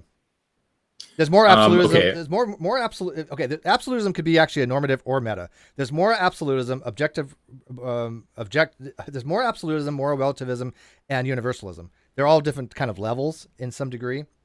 But I'm using absolutism is in the normative case. It is always wrong to do so. But example, if I'm again still from Ozzy. If I ground it in harms and benefits, or etamoia, which is human flourishing, and I say, look, if I want to make an objective moral framework and we ground it in these harms and benefits, this is Stephen Harris's approach, then it is always wrong to be cruel for the sake of being cruel.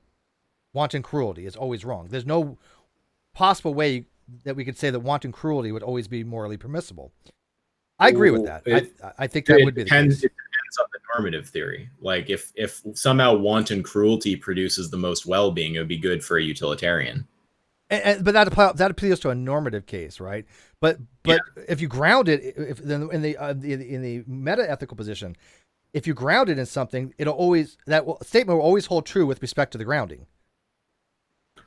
So once you formulate your base, and Matt Dillon actually argues it quite well. If you have subjective, I hate to use subjective. You have arbitrary axioms, then you can formulate an objective moral framework, just like you do with mathematics. Okay, this makes sense. So it's weird because I'm not understanding everything you're saying. It might just be my lack of familiarity with either the topic. I suck at this too, man. Ortho sucks.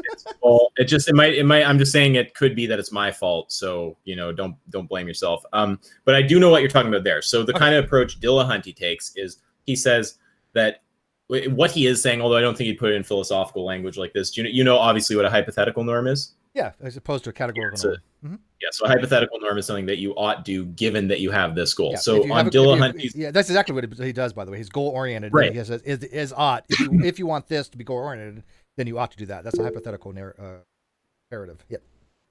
Hey, Steve remembers something. Yay. And by the way, I'm not Tjump. By the way, real quick, if you notice, Tjump will have... He'll go into this, like, pause phase where he'll just, like, spew rhetoric and why he Google shit. Yeah. Yeah, I think he tried to Google his way out of when I showed he didn't know what to buy. Crap. I'm happy to say I have no idea what the fuck you're talking about. Or most of the time I'm like, I do remember reading about it, but I'm not comfortable enough really to explain to my audience.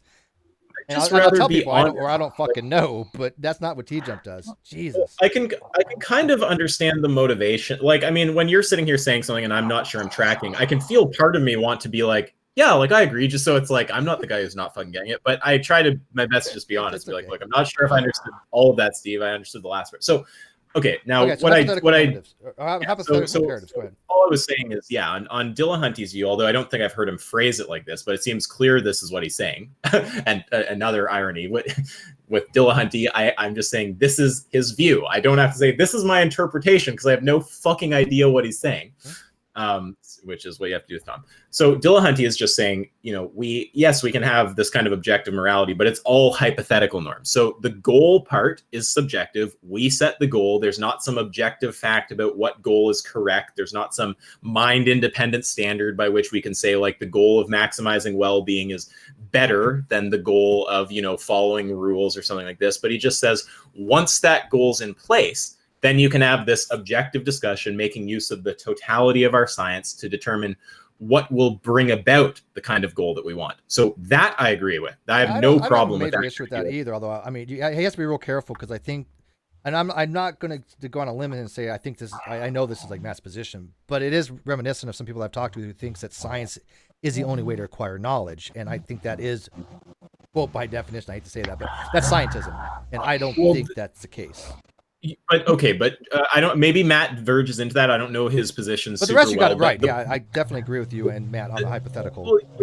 I mean, you can just have a view where there's moral norms and they're all hypothetical, and I don't have a problem with that at all. Right? As long as if you're outright about like, and someone called Harris out on this. It was that physicist guy, Carroll, right? Harris is Sean Carroll. Sean Carroll, yeah. So Harris is like notoriously vague about this. I like Harris overall, but he says that there's moral facts, but it's like it's not clear what, like he seems to just be saying that we can use the totality of science to determine what will maximize well-being. He's not really establishing why it's good, and if you question why it's good, he'll just tell you to touch a hot stove or like I've heard his argument. Yeah. Right. So I think that's all kind of trite. That's silly. Yeah, like, that's not really. I like, it's funny. Harris makes good base arguments, but once he starts using these weird analogies, I kind of maybe diverge a little bit. Right. Well, I mean, I just find there's some things I really agree with, and then some things I think he just gets into kind of wacky land on. Yeah.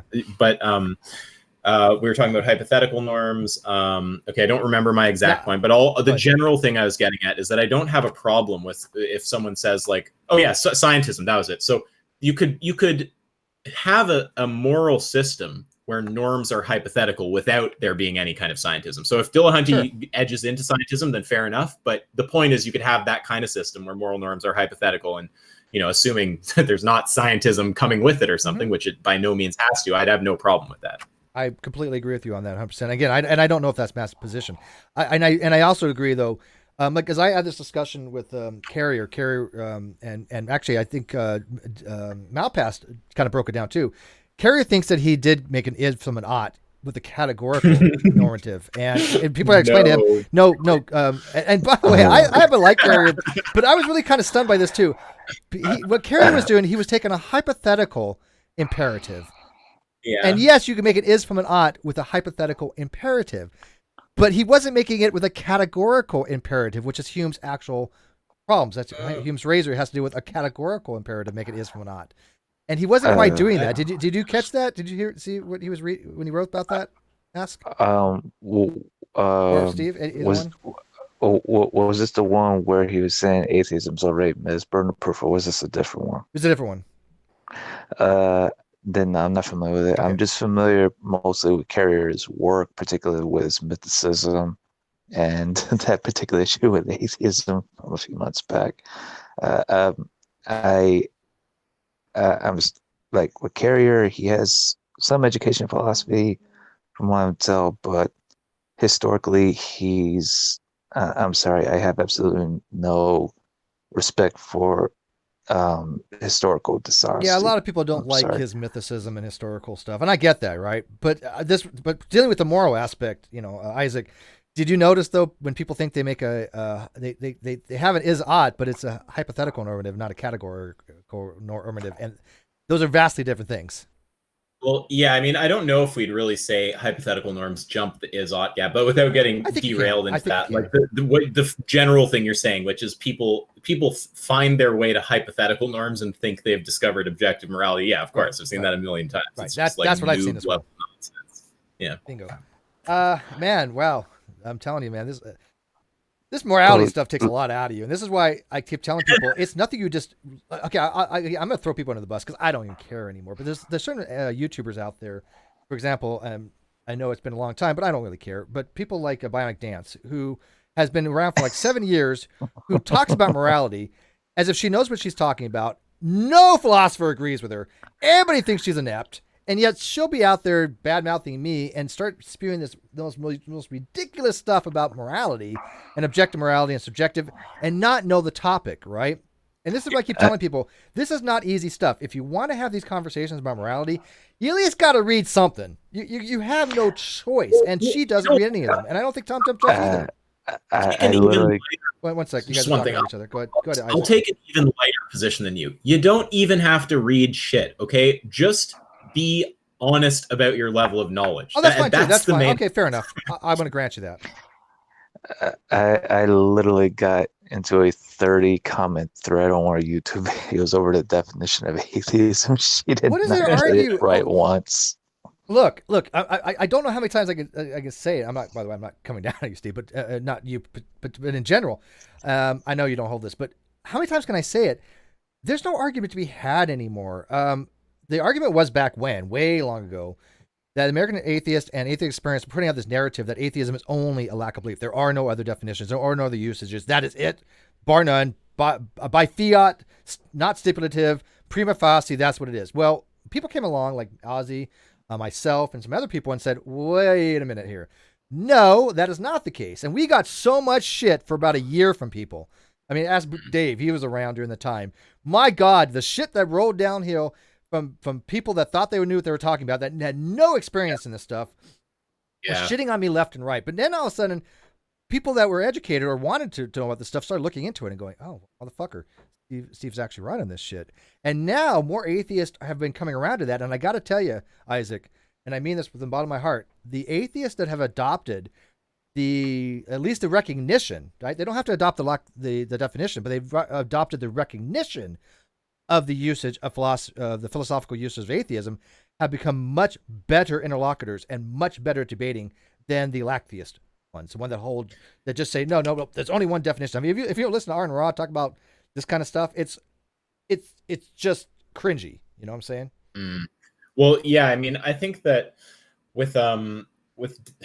so Okay, there's a few things I want to say. So first of all, you said you got a ton of shit for some amount of time. You probably still will for Oh, I still quite a do, while. but not as much as I was. It's obviously, I would assume, because the popular narrative that every like average atheist who's not that into philosophy or whatever is hearing is from the main atheist organizations and public figures who do use this like absence of belief thing, and they hear theists getting like walloped with this, and like, you know, they'll just be saying to, like, you'll see lots of sort of popular atheists engage with theists, and they'll be saying like, no, stop telling me that I have a belief God doesn't exist. I'm not taking that position. I'm just taking the position that I don't fucking know if he exists or not. And like, you hear theists like make that kind of, you know, criticism, and then atheists give that sort of like reply to it so many times, and it's just, I can understand why there's tons of people out there who think like this is how to define it.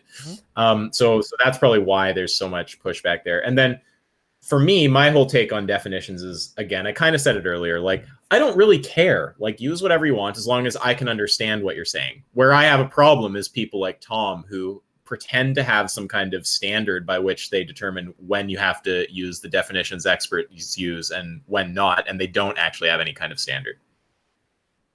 So yeah. I know you guys are a bit more concerned with like the term than I am, so I hope I'm not like raining on anyone's parade. No, but I think again, we can all agree that dismissing expert terminology on whim and acting like you have a principled reason is just garbage, though. So we can agree there. Yeah, no, I do agree with you on that. And again, the narrative they were putting out for so long has been slightly changing, and so I see less and less atheists out there just enforcing that, like, oh, atheism has to be this. It doesn't. But there is a straw man to be had, and this is what I've seen quite frequently. When an atheist says, well, Steve, don't tell me what I believe. I never have. Look, I'm telling you how it is in philosophy normatively. If you don't want to accept that particular usage of the word, you don't have to, but you cannot change material facts. If I say, look, evolution in normatively and biology is a change of Lake frequency, you can't come around then as a creationist and say, well, no, evolution just means change, right? Yeah. There's a standard to be had. There's a rigor there to be had. And what I see Tjump do is the same thing creationist does. He just tries to change these words. The same thing the atheist experience does, and American atheists. They try to change it to stipulative definition, which is they're allowed to do for their own group, right? No problem. But as soon as they say, well, this is how it is across the board, there's no other way to do this, because Aaron would be like, this is how it is. Well, no, you're just wrong. At that point, you're fundamentally wrong. Would you agree on that? I think, yeah. I mean, if what you're saying is that the second someone defines a term and then tries to kind of like by fiat just like tell everyone this is the like correct definition, that seems kind of wacky, and it seems like I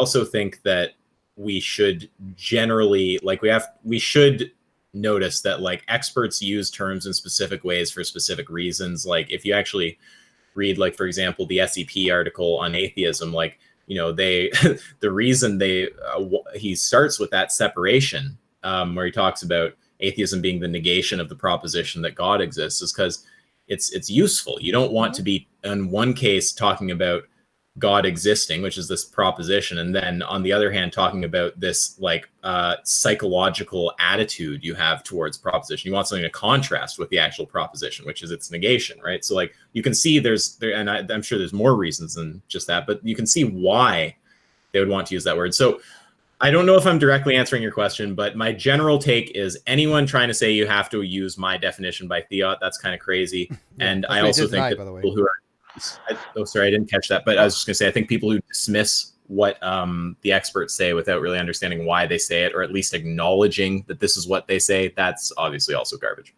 Yeah. Well, yeah. Go ahead. Yeah, like when they're saying, well, this is the definition of atheism, by definition, it's just really begging the question. You're presuming it to be true before you're actually laying out why it is true, namely the reasons for that premises with conclusion. And this is what obviously pointed out to Aaron, and like Aaron says, atheism is just a lack of belief, or basically non-theist is an atheist. And while all atheists are non-theists, not every non-theist is an atheist, because being a non-theist to an atheist that's a necessary condition, but it's not sufficient, because this is why the definition primarily in philosophy is more useful, because it avoids all the extra baggage that comes with the other definitions, the polysemous definitions, such as lack theist or lack of belief. Like if an atheist says, "Well, I just meant a lack of belief," okay, but what is your position? Do you believe gods don't exist, or are you agnostic on the proposition, do you even care at all if gods exist? Does the idea of God make any sort of sense to you? Or does or is the idea of God even register in your mind to begin with? I think those are great questions, actually. And again, I want to know what people believe too, right? When they just tell me they don't have a belief, it doesn't really tell me jack crap, right? I want to know what their positions are.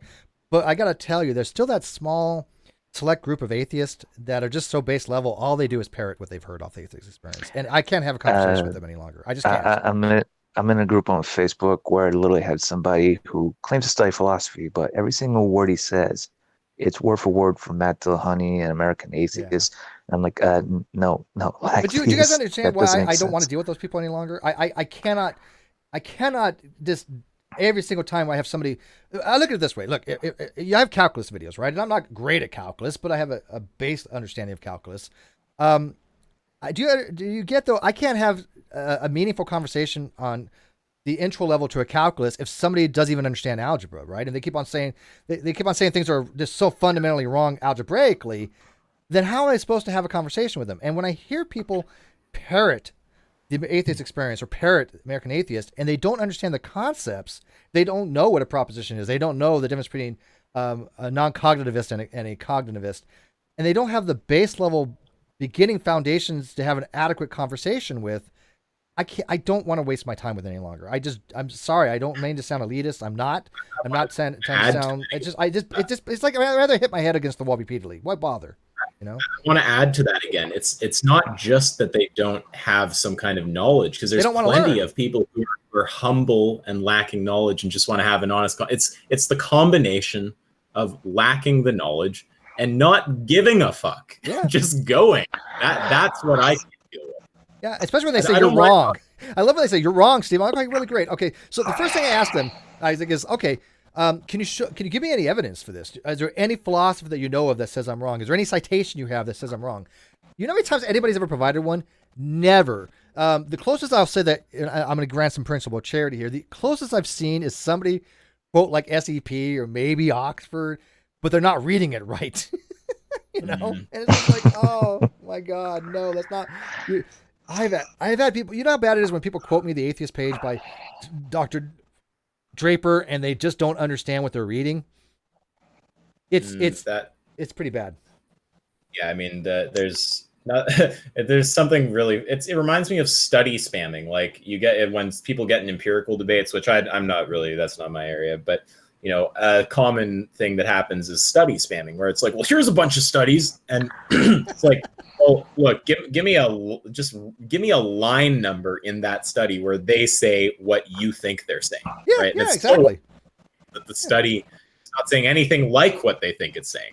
I do, or they quote my. I actually, and I hate to say it because I like RJ Downing a lot, right? RJ is brilliant in creationism, but RJ quote mined SEP.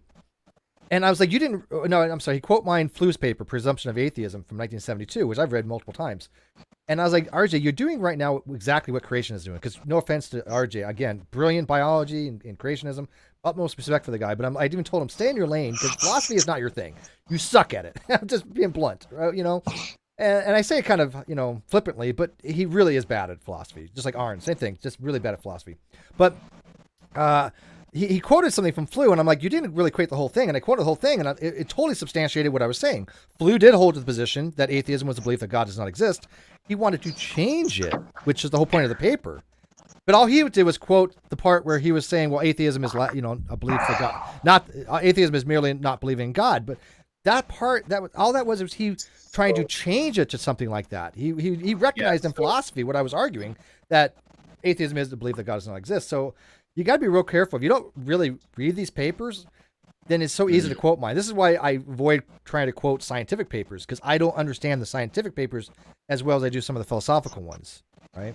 So in the quote mining here, just to make sure I'm tracking you, you're just saying that there's a paper out there, and in the paper, the author proposes a definition for atheism, Yes. but acknowledges the popular definition. Yes. And someone quoted the paper, the segment where he suggests a definition as if he was describing the popular definition. Yeah, well, I think he quoted. He did. I can't say he actually quoted the exact. I don't think he quoted from the exact that exact paper, but it's from Flew, who wrote the paper. I think it was something else that Flew wrote in addition to the paper, but it's still wasn't understanding that Flew did not. He wasn't understanding that Flew accepted that the definition for atheism in philosophy is belief that God doesn't exist, but he was trying to argue that atheism would be the negative case, right? But I mean, I'll tell you the exact quote from the paper, and you can tell me what you think. Okay. Real quick. Okay, so in the presumption of atheism, one of the things that he says is this, and this is like on the very first page or something like that, and I'll quote it to you, Isaac. He says, quote, whereas nowadays, the usual meaning of atheist in English is someone who asserts that there is no such being as God. I want the word to be understood not positively, but negatively. That's pretty self-evident that he agrees that it is a positive case, but he wants it to be the negative case. And this is what he argues in Presumption of Atheism, which didn't go over very well.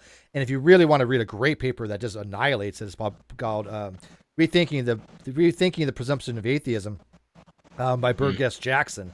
Just eviscerates this paper. But feel free to paper spam me if you want. yeah, I'll send you. I got a list of citations, dude. I can send you my webpage.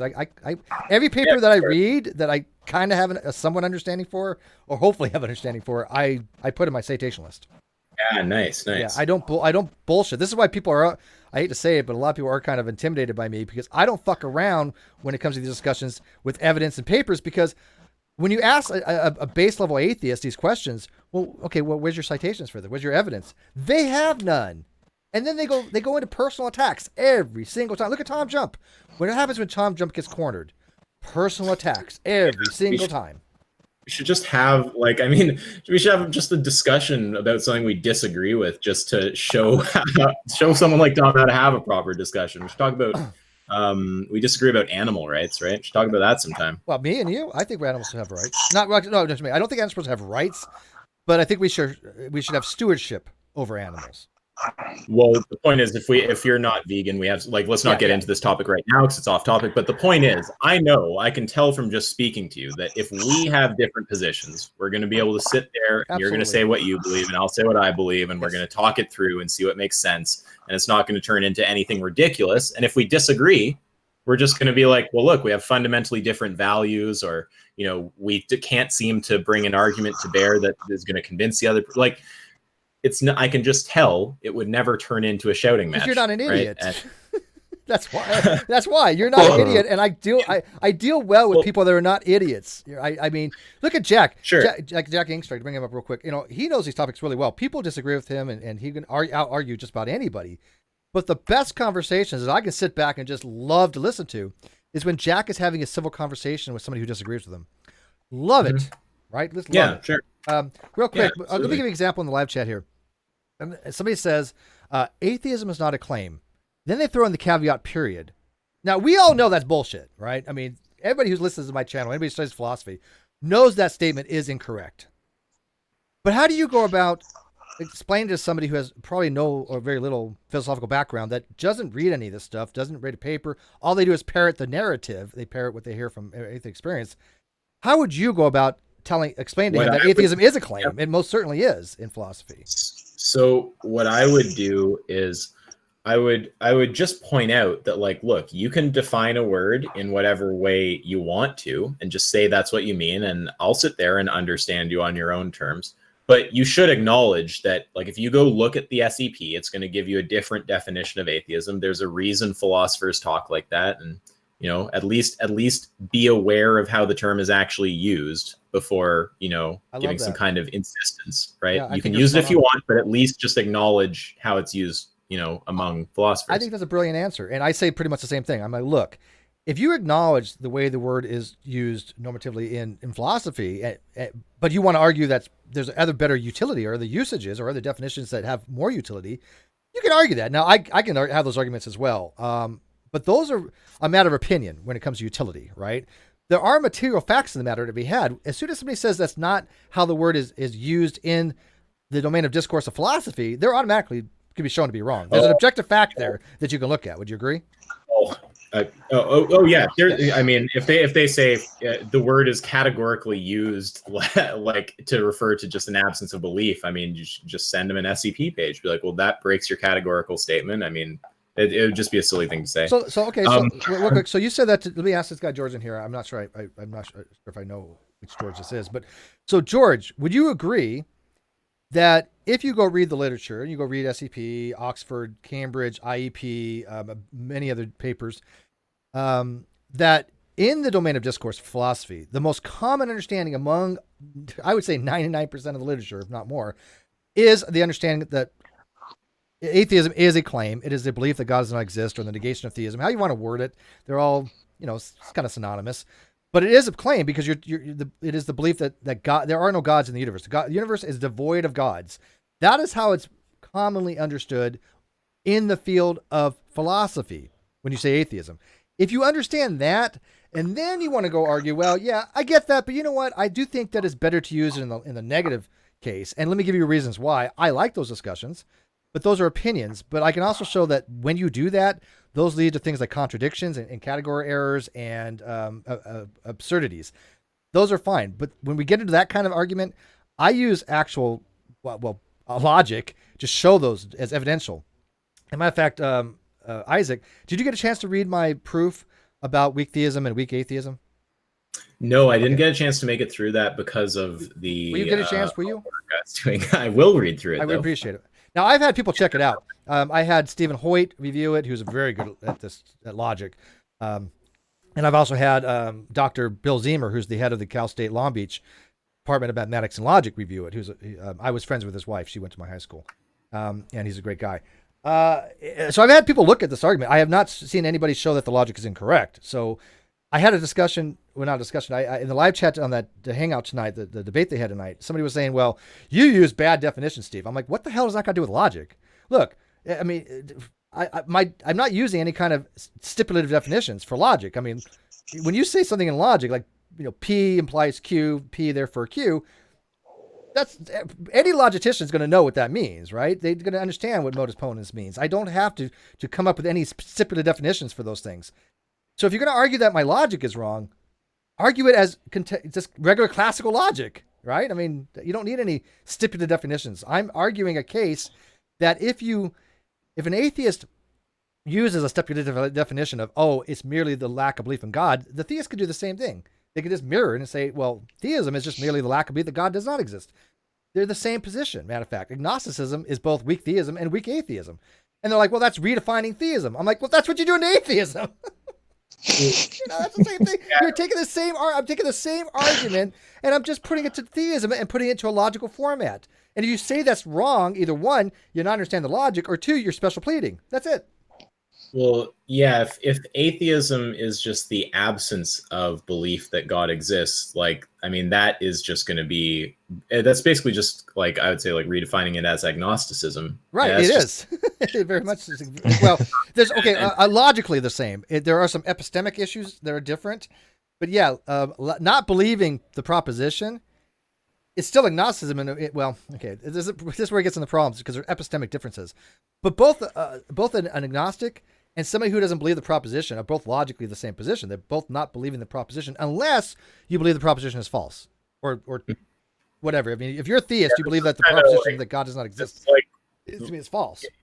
Yeah, this is like what the other Steve talked about. He just said, going by these definitions that there's big circle of non-believers and then a smaller circle inside that of people who actually think the proposition God exists is false. So yeah, exactly. There's two ways to look at it. If I say, I'm going to give somebody my link here to my webpage. If I say, I don't believe in God, that can mean multiple different things, right? It can actually be, I'm withholding judgment. I don't have a belief the other way, which would be exactly what agnosticism is in regards to this. I don't have a position either way. Or it can mean that I believe God exists. Right? Wait, or actually, sorry, I believe that God does not exist. I Right? lost you there. Can you just say that again? Sure. I don't know why I Okay, spaced so on that. Right. let me apply it logically, and I think you'll visualize it better. And I'll slow down my speech. Coffee. Kawasa, 10,001. Thank you. Wrecked. I haven't seen that before. That's cute. Wrecked. That's Tjump tonight. That was Kawasa. Tjump was pretty wrecked. All right, so let me try to slow it down here. If I tell somebody that I do not believe a proposition, we're going to call that not BP, where B is the predicate, P is the proposition. So I do not believe the proposition, right? Yep. Let's say I and I don't know. We'll say Dave, even though Dave's more like my position, but let's say Dave is a hardcore, hard atheist. He believes there are no gods. Straight up believes there are no gods. But we both don't agree that God. I mean, we both have the position we don't believe in God. But his position is he does not believe in God, which entails he believes that God does not exist, which entails he does not believe. Right. Right. But me, I don't have an entailment there. I don't believe that God exists because I have no position either way. So if I say I do not believe in God and he says he does not believe in God, it can be, which one is it? Is it because you don't have a position either way, me, or is it because you believe there are no gods, him? It's vague. So it's very vague. Can I try to put your critique back to you? So what you're saying is that if we use a definition of atheism that's just synonymous with agnosticism, then we're going to lose the distinction. Whereas if we don't do that, then we can distinguish between these two categories, and we can say, okay, the broader category here is like there's people who don't believe in God, and then there's a smaller category within that of people who actually think the proposition God exists is false, right? So like if you have the whole group of non-believers, they share in common that they don't hold the belief that God exists, but there's a smaller group within that of people who actually think the proposition is false. So you're saying, yeah, the people who think it's false, it's entailed by by them thinking it's false, that they don't think it's true. Right. But there's a distinction between them and someone who just doesn't think it's true and isn't convinced that it's false. Right. Yeah, you summed it up perfectly. Actually, you just want to preserve the distinction. You think it preserves the granularity of the discussion. Yeah, I can appreciate that. Yep. And that's why the distinction's there. And real quick, this is why I think my way disambiguates so much better than the taking the adoption of the lack of belief position, because it does disambiguate. It makes it very clear what your position is when you say, "I believe this," or you know what, I have no position either way. Which, by the way, is a belief. It is a second order belief, as I tell people. But when people what happens is that lack of belief, people want to subsume the agnostics because they get two bites of the epistemic dispositions is what I'm going to start using it as. I just came up with that. You get two bites at it. And the reason why I say this is that, Isaac, when you have a proposition, you really have three dispositions to it. You have, three epistemic dispositions. You have belief, disbelief, and suspend judgment, right? I mean, there are other dispositions, clearly. I think there's degrees of belief, but yes, I agree with the general thing you're saying, yeah. Okay, so generally speaking, you either believe it, you don't believe it, or you either believe it's true, you believe it's false, or you have no position either way, which means you don't believe either way. So what the American atheists try to do is they try to take two bites of that. They say, well, if you believe it, you're a theist. But if you don't believe it or disbelieve it, which, by the way, disbelieve means to believe the negation, now you're an atheist. They're trying to double dip on that. Yeah, I hear what you're saying. You don't want the category of you just don't want those two categories to be what's the word like equivocated. Like you don't want it to be all melded together as if there's no distinction. You think there's a meaningful distinction that's important for conversation, and it doesn't help us to use the terms atheist and agnostic synonymously.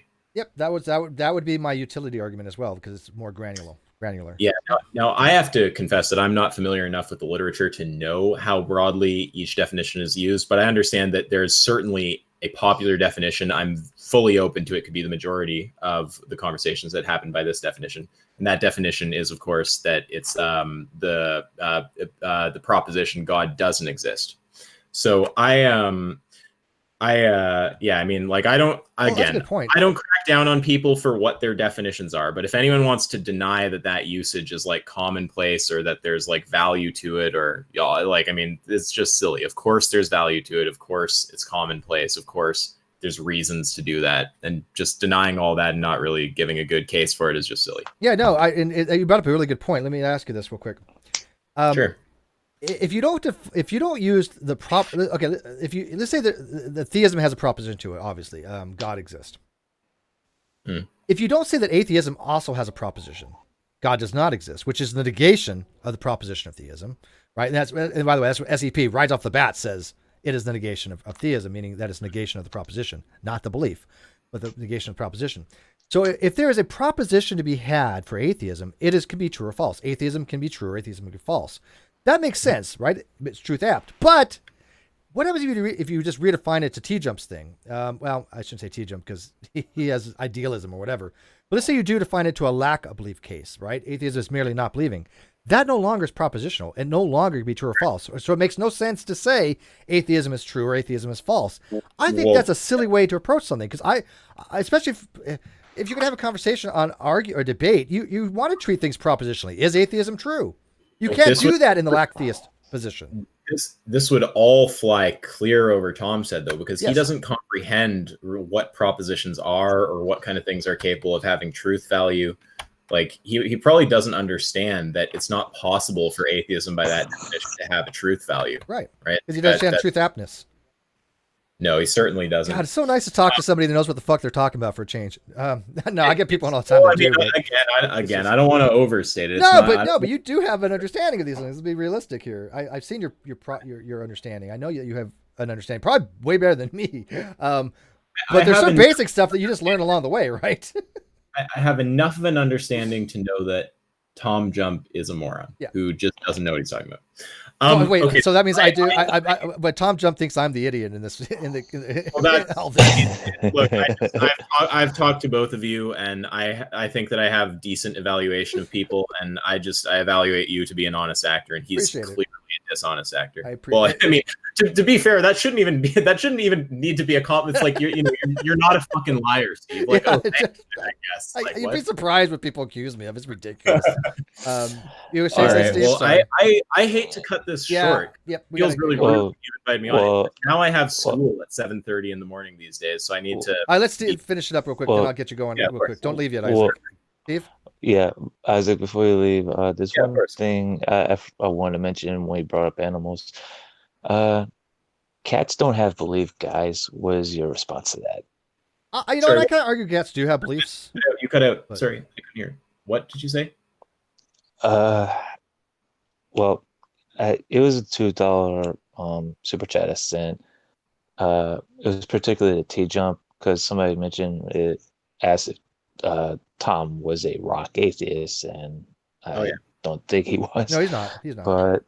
But his reasoning why he's not is, I think, is bizarre. But yeah, and so that's why I sent him the super chat. So are rocks, cats, and are my shoes atheists? For some reason, it cut out around the way. I mean, cats do have beliefs, but they don't have the same of beliefs like we do. Like they have there's like four or five stages of consciousness. I think they have like third level, fourth level. I forget at the moment, but the level of consciousness we're at. Yeah.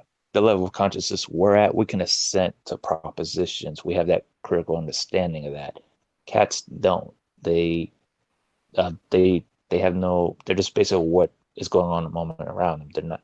What's going on with them and around them. They're not focused on time. Dispensational, more like the ones. I agree with that. And I don't know if I didn't know there's. I can imagine there's kind of a scale. There's something called the Glasgow scale, but this Glasgow scale deals with consciousness, or as far as your state if you're in an accident, like if you have a head injury, right? So if you're 15 on a Glasgow scale, you're kind of you're awake, you're alert, you can respond to people, you have motor control.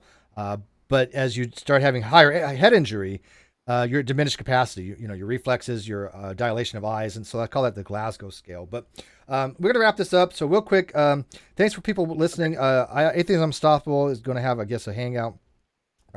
He hates me. Yeah, well, look, I look at really Devin and I. Yeah, Devin and I don't agree on a lot of things. Trust me. You should get him to talk to me. Have you looked at my Twitter handle? My Twitter handle has been You want to hear my Twitter handle? Let me just read it to you. It's he who Devin Tracy has avoided debate since April 6th, 2018. I remember. I'm still waiting for you. If you're watching this, I am still waiting for you to defend your nonsensical, ridiculous position on animal rights anytime. Oh, let's do that. I don't know if hey, Devon, are you still listening, or do you have your channel yet? Because again, I don't agree with Devon on a lot of things either, but I don't have to, right? I mean, that's the whole point of having people have differing viewpoints. I want to have discussions with people that differ in my viewpoint. But I think he might have already left. But anyways, ask yourself, this was great, Isaac. I want to have more discussions with you, and we're going to get more people on with you. I want to get like Malpass and Ozzy and Nick Suter and Jack Angstrike and whoever. If you're down for that, I would love to, because we're gonna be doing a lot more philosophical stuff on this channel and science. Oh, yeah, I had a great time anytime. But hey, like I said, to people listening, I put his link in the video description. Go subscribe to him if you haven't, and if you can return the favor, maybe put a shout out to me on your channel. That'd be great as well. Yeah, absolutely. And but I'll talk to Devon about that if you want to make that happen. I have to talk to him about some other stuff on Twitter.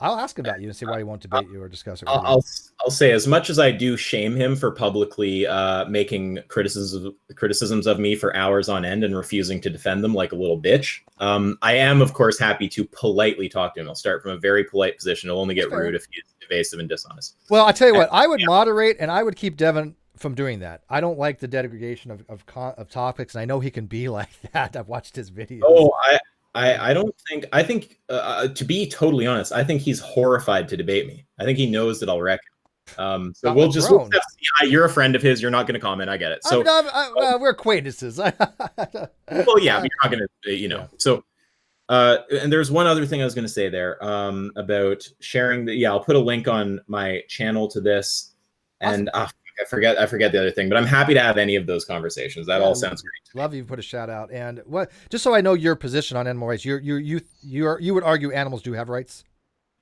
Well, I'm a vegan, so I mean, the quick version of my position. I think that we want to. Well, actually, I don't want to get way the fuck into this. No, just a real brief summation. So do they have rights? I would suggest that they deserve moral consideration, whether we want to call that rights or whether we want to view that as in a more consequentialist way where it's not so much about rights, that's fine. My general position is just, look, if we take a situation, I'll just walk you through it. It takes about maybe 40 seconds. We have a situation. Okay, we go, there's an animal holocaust over here. There's a human holocaust over here. Okay, the human holocaust is the same thing. It's humans in factory farms all across the globe being slaughtered, stabbed in the throat, drained of their blood and eaten, right?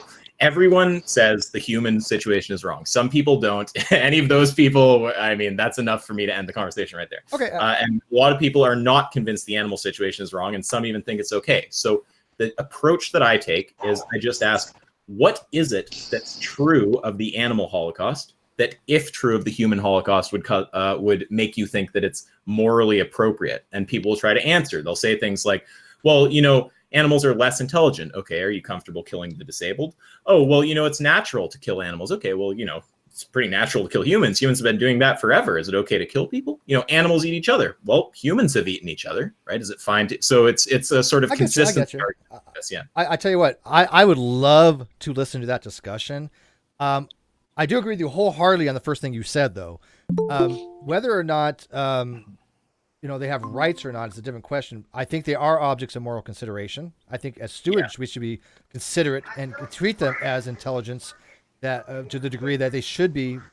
We should have some moral consideration for them. So you had me at that. So anything after that, I think we made apart a little bit. But I love to have that discussion, or at least listen to you have that discussion with somebody. I would be thrilled. Yeah. Absolutely. Cool. And just the reason I don't like the word rights is just because it sounds like committed me. And that was my issue. The word Chaz,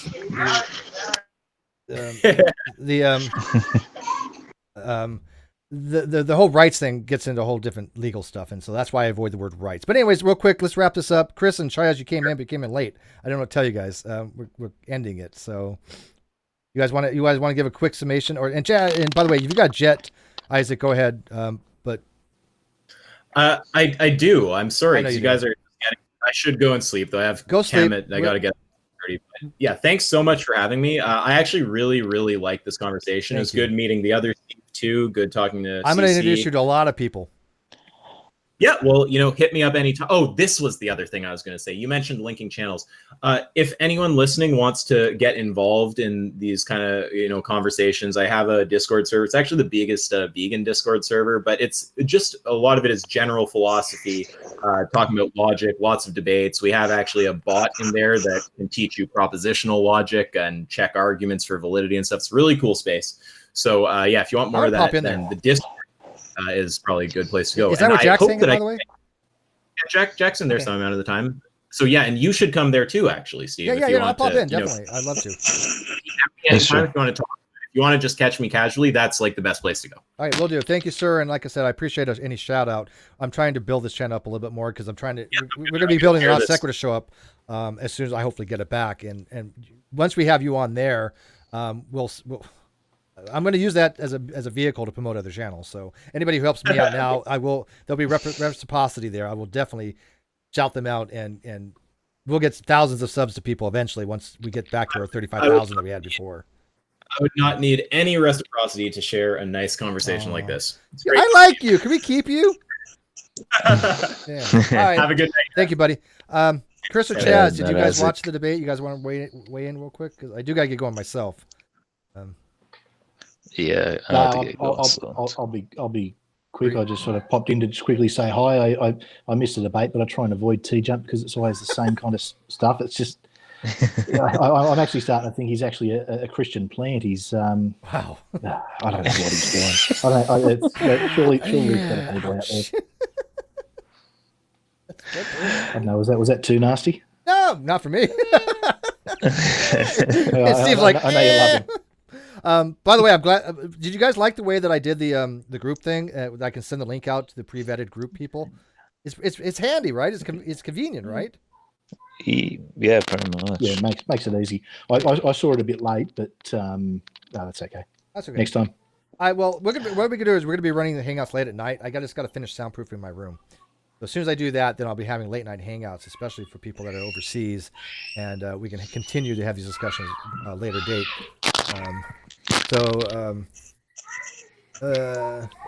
Scientific Bellello Ghost, scientific definition of theory animal. I don't know what that means, but anyways. What did I think that I think definition of it's theory animal?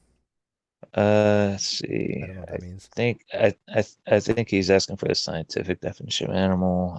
Animal is a multicellular eukaryote with a digestive tract. Yeah. That. An animal is a multicellular, has a digestive tract, and called chemotropic, meaning they don't produce its own food. Yeah.